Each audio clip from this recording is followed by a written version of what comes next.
اعوذ باللہ من الشیطان الرجیم بسم اللہ الرحمن الرحیم۔ مقدمہ سیرت الرسول صلی اللہ علیہ وآلہ وسلم، شیخ الاسلام ڈاکٹر محمد طاہر القادری۔ دوسرا باب کا عنوان ہے سیرت الرسول کی ثقافتی اور تہذیبی اہمیت۔ پہلے باب کے آغاز میں ہم مقدمہ آپ کی خدمت میں پیش کر چکے ہیں۔ اب ہم براہ راست آتے ہیں۔ اس باب کے 3 حصے بنتے ہیں۔ پہلا حصہ ہے ثقافت کیا ہے اور ثقافت کیسے بنتی ہے، ثقافت کے تشکیلی عناصر کیا ہے۔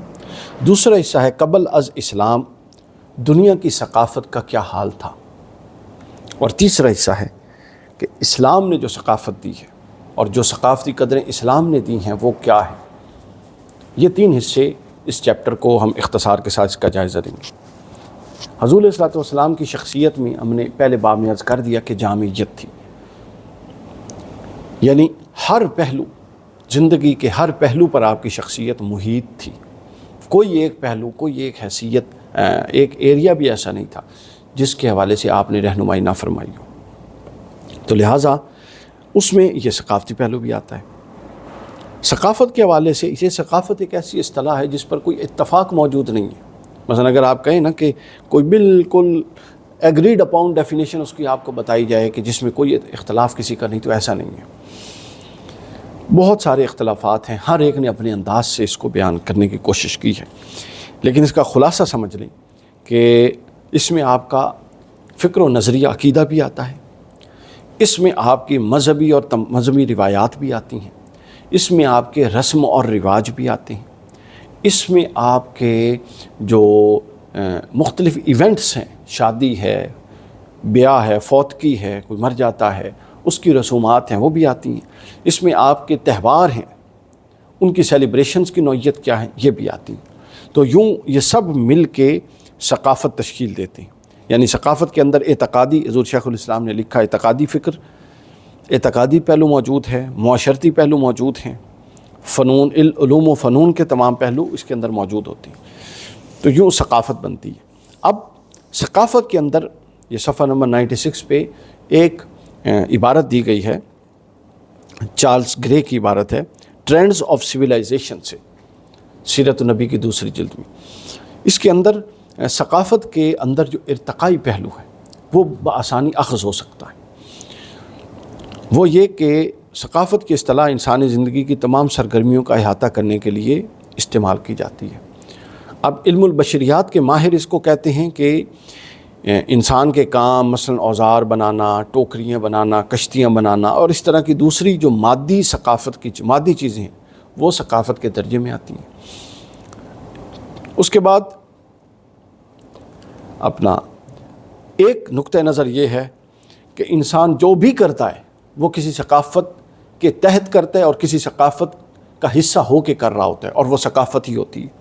اور تیسرا ایک عام ذہن جو ہے وہ ثقافت کو مہذب معاشرے کی اصطلاح سمجھتا ہے، جس میں آداب، اطوار، کلچر جس کا انگلش میں ترجمہ کیا جاتا ہے۔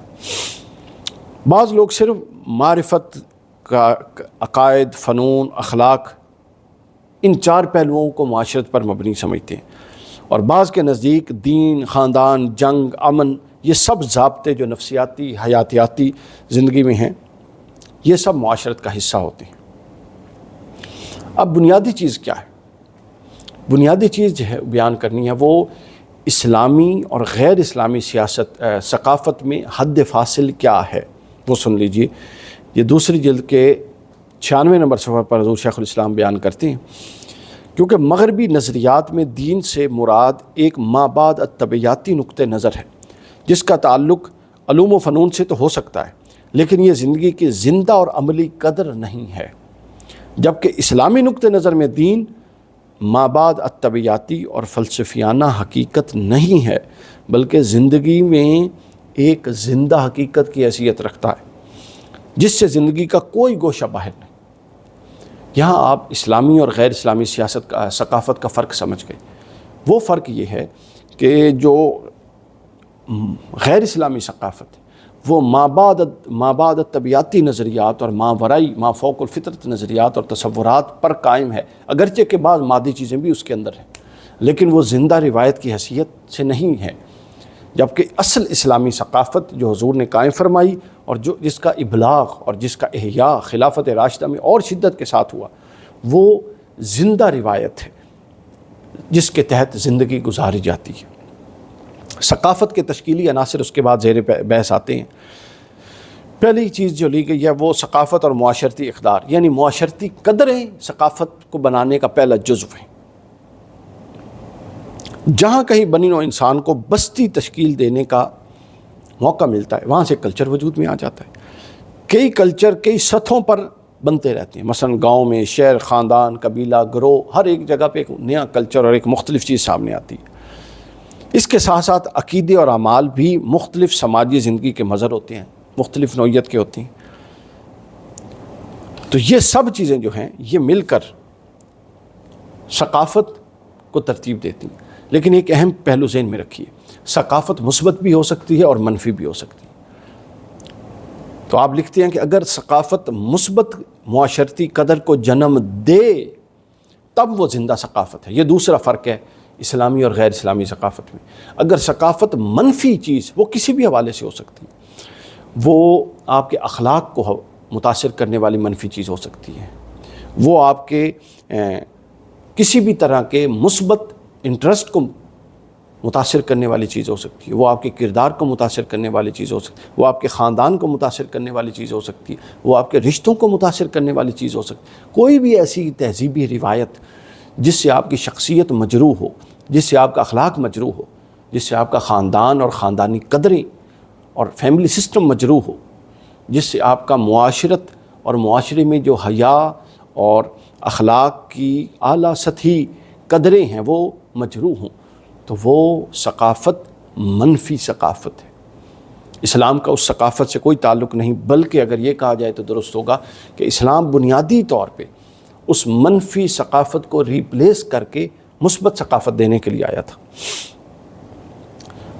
اس کے بعد فیصلہ کن ثقافت کے فیصلہ کن کردار پر بڑی اہم بات لکھی کہ اگر ثقافت مذکورہ صفات کی حامل بنیادی اقدار سے خالی ہے تو اس کے اثرات معاشرے پر ہوں گے، نتیجتاً مختلف قسم کے معاشرہ بحرانوں کا شکار ہو جائے گا۔ ثقافت مثبت ہے تو معاشرے میں یہ ثقافت ایک قوت ہے جو معاشرے کو اٹھاتی ہے اور مردہ قدروں کو پھر زندہ کرنے کے لیے زندہ کرتی ہے، اور اس زندہ قدروں کے ذریعے ایک جاندار معاشرہ کھڑا کر دیتی ہے جو پھر دائیں بائیں کو بھی متاثر کرتا ہے۔ اور اگر معاشرت منفی بنیاد پر قائم ہے تو مختلف نوعیت کے بحران معاشرے میں پیدا کر دیتی ہے۔ وہ شخصی اور شخصیت کے اندر بھی بحران ہوتے ہیں، اس سے متعلق بھی ہو سکتے ہیں، آپ کے فیملی اور خاندان سے متعلق بھی بحران ہو سکتے ہیں، آپ کے معاشرے کے متعلق بھی بحران ہو سکتے ہیں، آپ کے کاروبار سے متعلق بھی بحران ہو سکتے ہیں۔ تو گویا مختلف نوعیت کے بحران ثقافت پیدا کر، یعنی ثقافت کا اتنا اہم لنک ہے۔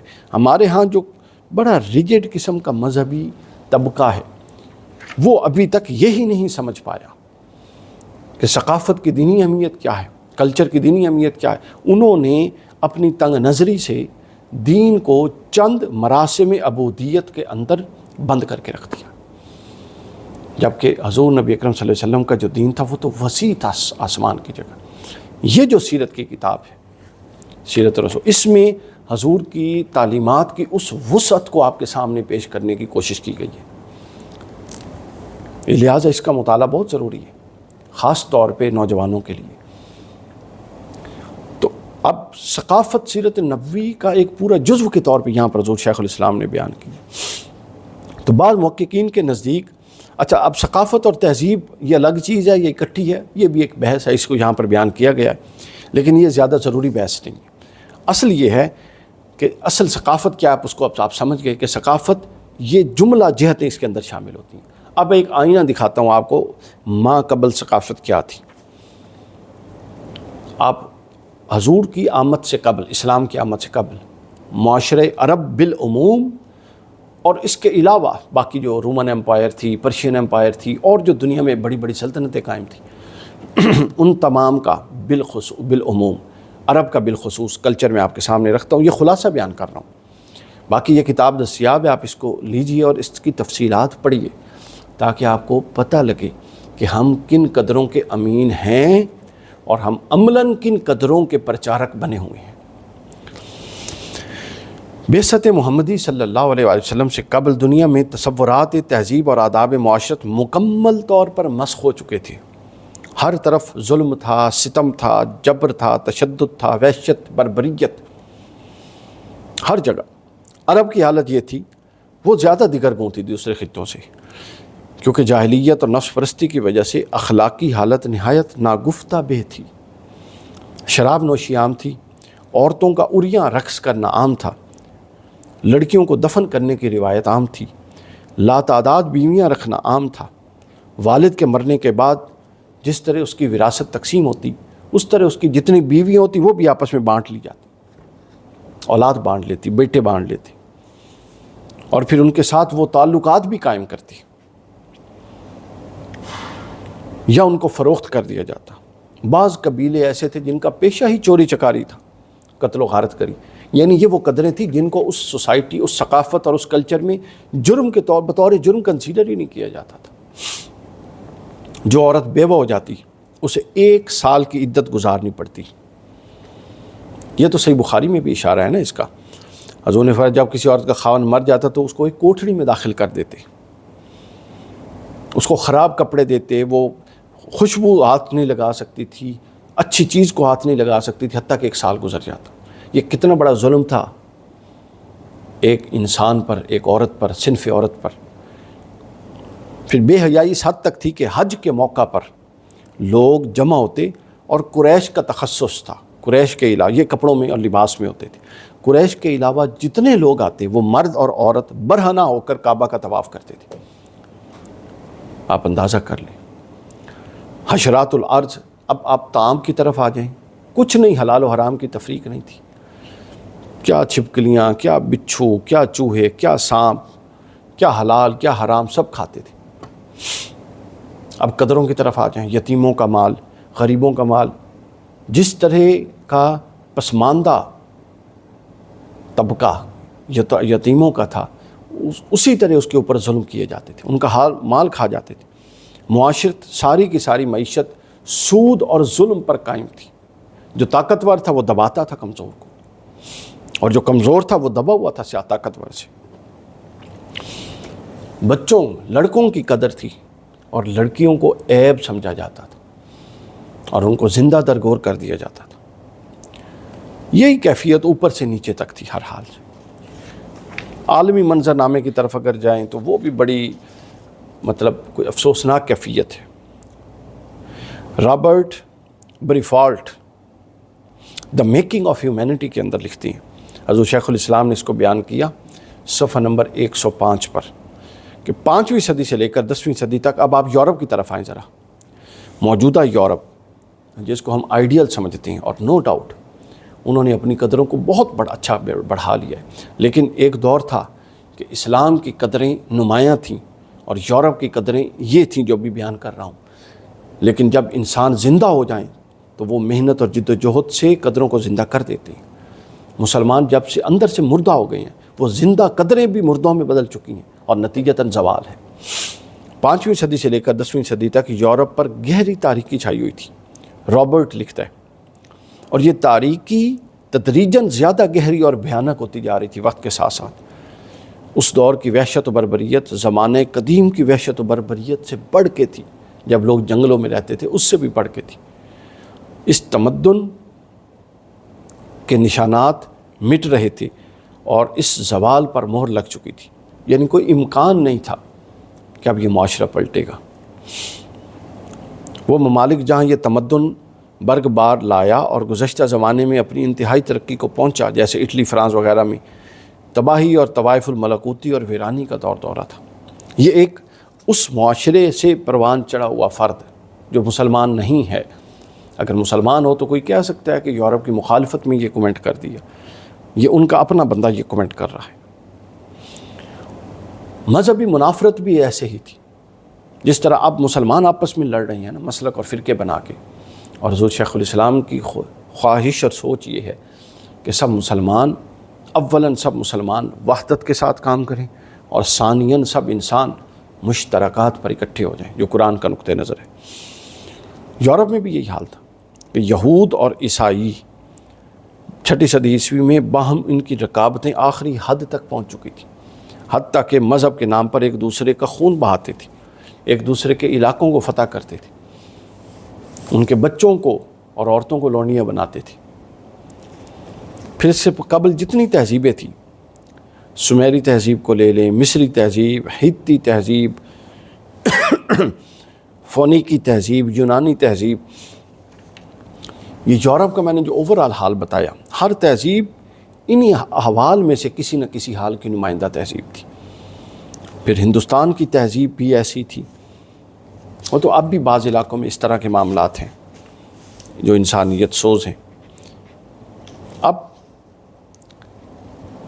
ایک عرصہ تک مسیحی لوگ رومن امپائر کے ماتحت رہے، اور اس کے بعد قسطنطین اعظم نے جب تخت نشین ہوا تو اس نے کچھ عرصے بعد عیسائیت قبول کر لی، اور جبراً پوری سلطنت کا مذہب عیسائی ڈکلیئر کر دیا گیا، اور جو عیسائی نہیں ہوتا تھا اس کو مارا جاتا تھا، تنگ کیا جاتا تھا، ظلم کیا جاتا تھا، بنیادی حقوق چھین لیے جاتے تھے۔ چنانچہ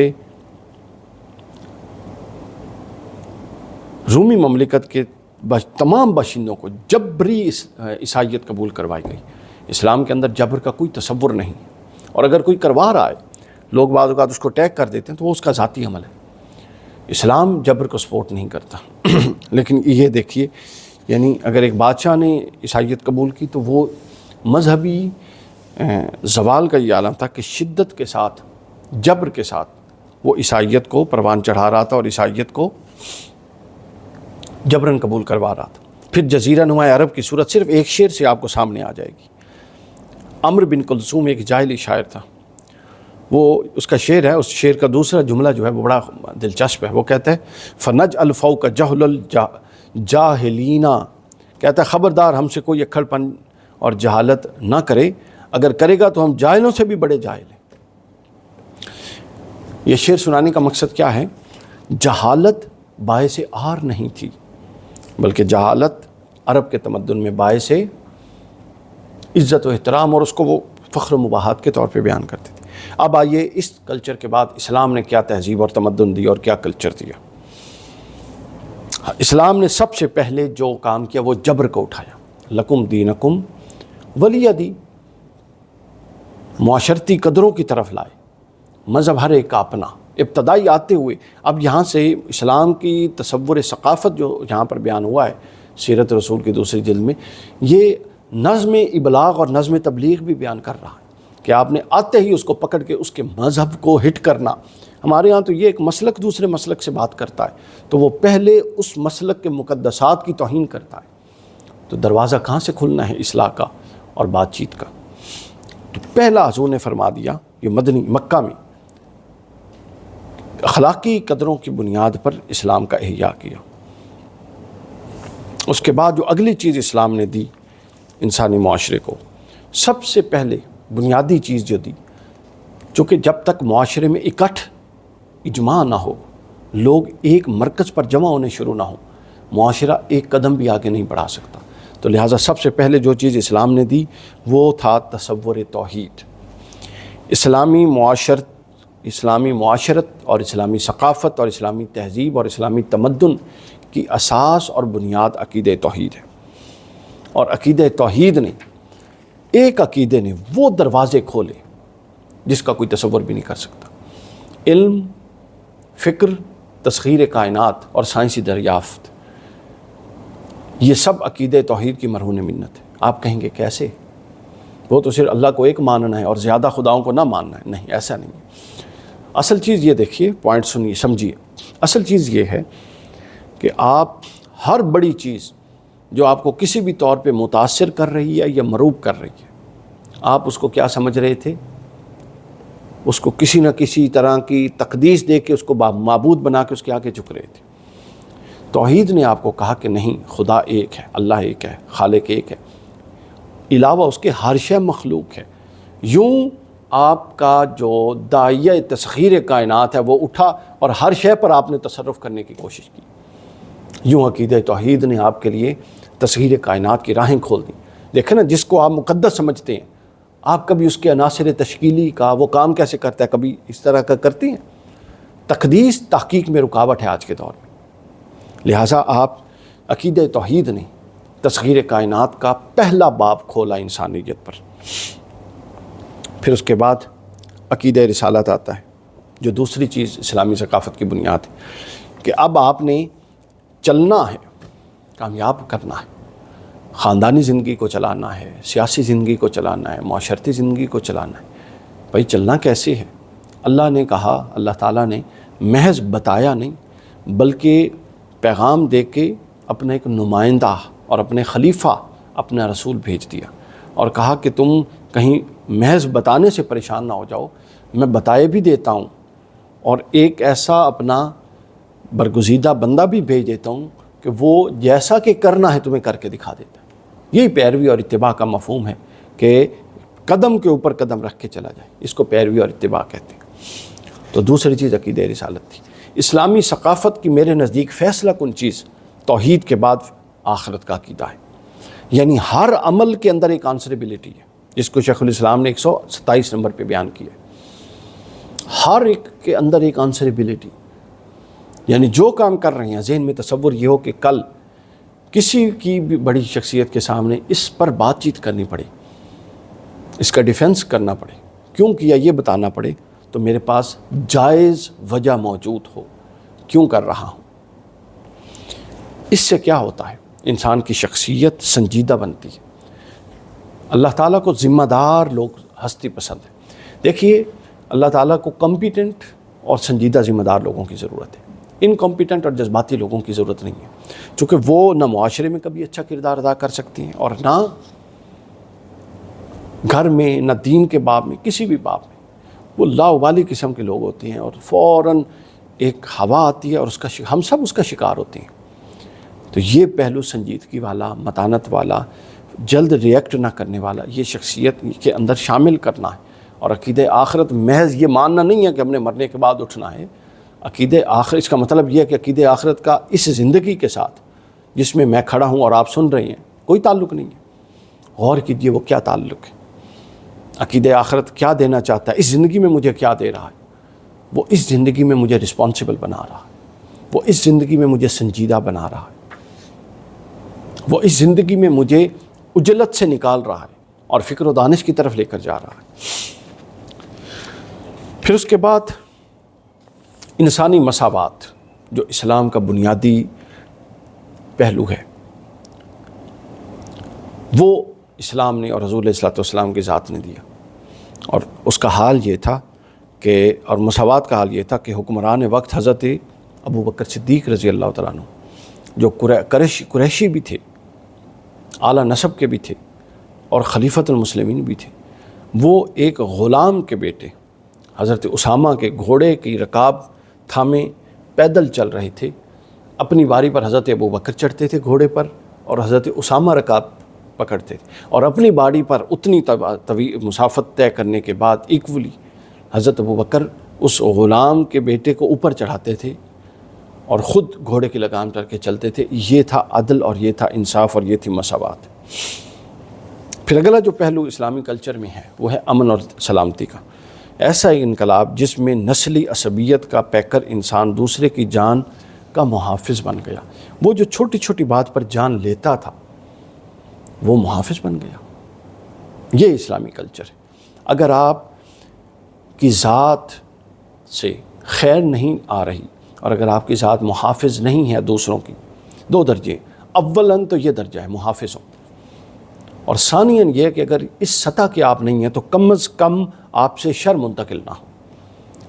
یہ چھوٹا درجہ ہے لیکن یہ شریر ہونے سے بہتر درجہ ہے۔ حضور نے فرمایا المسلم من سالم المسلمون من لسانہ و یدہ، مسلمان ہے ہی وہ جس کی ہاتھ اور زبان سے دوسرے محفوظ رہیں۔ ہمارے ہاتھ سے تو شاید لوگ محفوظ رہ جاتے ہیں لیکن زبان سے کوئی نہیں رہتا۔ یہ سمجھنے کی بات۔ پھر اگلی بات، حضور صلی اللہ علیہ وسلم نے شخصی بگاڑ کے بعد اسلامی ثقافت میں معاشرتی بگاڑ کی طرف توجہ دی، اور لوگوں میں جو تفریقات اور یہ تفوق اور کمی اور بیشی اور فلاں اونچا اور فلاں نیچا تھا اس کو ختم کیا اور فرمایا ان اکرمکم عند اللہ اتقاکم۔ بنیاد افضلیت تقوی ہے، اور فرمایا قل هل يستوی الذین یعلمون والذین یعلمون، اور بنیاد افضلیت علم ہے، بس علم اور تقوی کے علاوہ کسی کے پاس جو مرضی ہو وہ کوئی بنیاد نہیں ہے کہ اس کی عزت کی جائے۔ اب یہ دیکھیں یہ کیا قدر تھی جو اسلام نے معاشرے میں جس کو فروغ دیا۔ اور اگر تقوی مثلا یہ دو دوڑیں لگ گئیں، ایک تقوی کی ایک علم کی، اگر ہر شخص اپنے آپ کو ان دونوں میں رکھنا چاہیے، اصلاً تو کسی ایک دور میں بھی لگ جائے، ظاہر ہے یہ ایک دوسرے سے الگ نہیں ہے، تو آپ دیکھیے کہ ہر جو شخص اگر اس میں لگے تو معاشرہ پھر کس تقوی اور علم کی جنگ میں آگے بڑھے گا، اور وہ جنگ ایسی ہوگی جو دنیا میں امن قائم کر دے گی۔ پھر اس کے بعد اگلا پہلو جو اسلامی ثقافت نے دیا، بڑا اہم پہلو، وہ نظام حکمرانی تھا۔ نظام حکمرانی تھا۔ حضور نے مدینہ کی ریاست میں اسلامی حکومت کی بنیاد قائم کی اور نبوی حکمت سے اسلامی حکومت کا اعلیٰ نمونہ پیش کیا۔ مدینہ منورہ کے یہودیوں سے بین الاقوامی اصولوں کے مطابق معاہدات کیے، صلح و جنگ کے اعلیٰ اصول قائم کیے اور ان کے مطابق عمل کیا۔ یہ اصول اور تعلیمات ایسی ہیں کہ آج بھی مشکل ترین حالات میں ان سے رہنمائی لی جائے تو لی جا سکتی ہے۔ سیاست اور حکمت عملی جو آپ نے اپنائی تھی، اس کے بنیادی اصول آج بھی اسی طرح قابل عمل ہیں جس طرح عہد نبوی میں تھے۔ پھر ریاست کا بنیادی اصول نظام حکمرانی کا آپ نے فرمایا کہ لیس منا من لم یرحم صغیرنا ویوقر کبیرنا، وہ ہم میں سے نہیں ہے جو ہمارے چھوٹوں پر شفقت نہیں کرتا اور بڑوں کی عزت نہیں کرتا۔ یعنی ایک اس قدر کو نافذ کر کے پورا کا پورا وہ جو تھا معاشرہ اس کو محفوظ کر دیا۔ پھر حسن اخلاق اور عدم تشدد یہ اسلامی ثقافت کا حصہ ہے۔ کوئی اسلامی روایت اور قدر ایسی نہیں ہو سکتی جو متشدد افکار و نظریات پر مبنی ہو۔ سادگی، حضور علیہ الصلوۃ والسلام خود بھی سادہ تھے، سادگی پسند بھی فرماتے تھے۔ حضور نے فرمایا، طبرانی کی حدیث پاک، مومن کے لیے اللہ کے ہاں معزز ہونے والی چیزوں میں سے ایک اس کے کپڑے کا صاف ستھرا ہونا ہے، صاف کپڑے والے کو اللہ پسند فرماتا ہے، اور دوسرا قناعت ہے، راضی رہنا، جو کچھ ہے اس پر راضی رہے، یہ دو چیزیں اللہ کو پسند ہیں۔ پھر تواضع اور رواداری، کسی بھی شے میں حد اعتدال سے آگے نہیں بڑھنا، اسی میں متانت اور شخصیت کا وقارت ہے۔ پھر انسانی اخوت، قل یا اہل الکتاب تعالوا الی کلمۃ سواء بیننا و بینکم، اہل کتاب اس بات کی طرف آؤ جو تم میں اور ہم میں مشترک ہے۔ ہم دوسرے مسلک والے کو، اور خاص طور پہ دوسرے مسلک والے کسی اور مسلک والے کو، مشترکات کیا، وہاں تو اختلافات ہی 2 یا 4 ہیں، اور ان 2-4 دکان بنانے کے لیے ان 2-4 اختلافات کو اتنا ہائی لائٹ کیا گیا کہ تمام تقاریر، تمام جلسے، تمام جلوس وہ انہی 2-4 پر کھڑے ہیں، اور یقین جانیے ان 2-4 کا اسلام کی اصل تعلیمات سے تعلق ہی کوئی نہیں ہے۔ وہ فروعی تصورات ہیں جو بعض علماء کی آراء ہیں جن کو پکڑ کے پورے دین کے مطلب حصے بکھرے کر دیے گئے ہیں۔ پھر اس کے بعد اخوت، اسلامی معاشرت کا اہم جو پہلو وہ اخوت ہے، اور اخوت جو تھی حضور نے قائم فرمائی مدینہ میں، آپ کو پتہ ہے مواخات مدینہ آپ کے سامنے ہے کہ ایک شخص نے حضرت عبد الرحمن بن عوف کا حضرت سعد بن الربیع ان کے درمیان کروا دیا، مواخات ہو گئی۔ حضرت سعد بہت مالدار تھے، انہوں نے، اور ان کی کئی 2 بیویاں تھیں، انہوں نے کہا کہ میرا آدھا مال آپ کا ہے عبد الرحمن، اور 2 بیویوں میں سے آپ پسند کر لیجئے، میں اس کو طلاق دے دوں گا، آپ اس سے نکاح کر لیجئے۔ حضرت عبد الرحمن بن عوف نے فرمایا کہ نہیں، مجھے بازار کا رستہ دکھائیں، اور بازار کا رستہ دکھایا، انہوں نے خود اپنا کام شروع کیا، اور کہتے ہیں کہ پہلی دفعہ جب گئے واپس لوٹے تو کچھ گھی اور پنیر ان کے پاس تھا۔ یعنی یہ وہ اسپرٹ تھی، ایک دوسرے کی مدد کرنے کی یہ اسپرٹ تھی جس کو جب تک آپ زندہ نہ کریں معاشرہ زندہ نہیں ہو سکتا۔ پھر اس کے بعد اگلی چیز ہے خواتین کا احترام۔ حضور نے خواتین پھر کسی بھی روپ میں، خاص طور پہ جو ڈپرائیوڈ پوزیشنز ہوتی ہیں، کوئی بیوہ خدا نخواستہ ہو جائے، طلاق ہو جائے، کوئی ایسا معاملہ ہو جائے تو اس کو عجیب و غریب اپنا منحوس قسم کا تصور کیا جاتا ہے۔ یعنی یہ معلوم نہیں یہ روایات مسلمانوں نے کہاں سے لے لی، کیونکہ اسلام کا تو ان سے کوئی تعلق نہیں۔ حضور علیہ الصلوۃ والسلام نے ان تمام کے حقوق بحال فرمائے۔ پھر معاشی مساوات کا درس دیا، معاشی مساوات اور ارتقاء دولت سے منع فرمایا، حرام قرار دیا۔ سورۃ الحشر میں فرمایا جو اموال فہ ہیں، ما افاء اللہ علی رسولہ ومن اہل القرى علی رسولہ ومن اہل القرى فللہ ولرسولہ ولذی القربى والیتامى والمساکین وابن السبیل۔ یہ جو مال فہ آ رہا ہے، بنو قریظہ سے آیا، بنو نصیر سے آیا، نصیر سے، فدق سے آیا، خیبر سے اور جگہوں سے آیا، مفتوحہ علاقوں، فرمایا اس کے میں اللہ اور اللہ کے رسول کا حصہ ہے، رسول کی قرابت داروں کا حصہ ہے، یتیموں کا حصہ ہے، مسکینوں کا حصہ ہے، مسافروں کا حصہ ہے۔ ارتقاء دولت کا تصور ہی توڑ دیا۔ جو آ رہا ہے یہ کوئی اپنے پاس جمع کر کے نہیں رکھ سکتا، یہ نیچے تک پینیٹریٹ ہوگا تاکہ سرکولیشن آف ویلتھ رہے۔ پھر علم و حکمت کا فروغ، یہ اسلامی کلچر کا سب سے اہم پہلو ہے۔ اقرا، آپ اندازہ کیجئے، جس دین کی بنیاد ہی تعلیم پر کھڑی ہے، جس کی تعلیمات میں جگہ جگہ افلا تعقلون، کوئی حکم بیان کر کے متوجہ کیا جاتا ہے، عقل نہیں رکھتے ہو، افلا یتدبرون، کیا گہرا غور و فکر بھی نہیں کرتے ہو، افلا یتفکرون، جہاں جس دین میں یہ وہ پہلو ہوں، آپ اندازہ کیجئے اس دین کا ماننے والا علم کی بنیاد پر اور مطلب علم کو اہمیت نہ دے تو یہ بڑے افسوس کی بات ہے۔ اور پھر پہلا تعارف اللہ نے جو اپنا کروایا وہ ایک انوویٹو گاڈ کے طور پہ کروایا۔ اقرا بسم ربک الذی خلق، اللہ کی تو کتنی شانیں ہیں، مگر پہلا تعارف کروایا شان خلاقیت کے ساتھ، میں وہ رب ہوں جو پیدا کرنے والا ہوں۔ تو رب کے بندوں انوویٹو بنو اور یہ علم کا تقاضا بھی ہے۔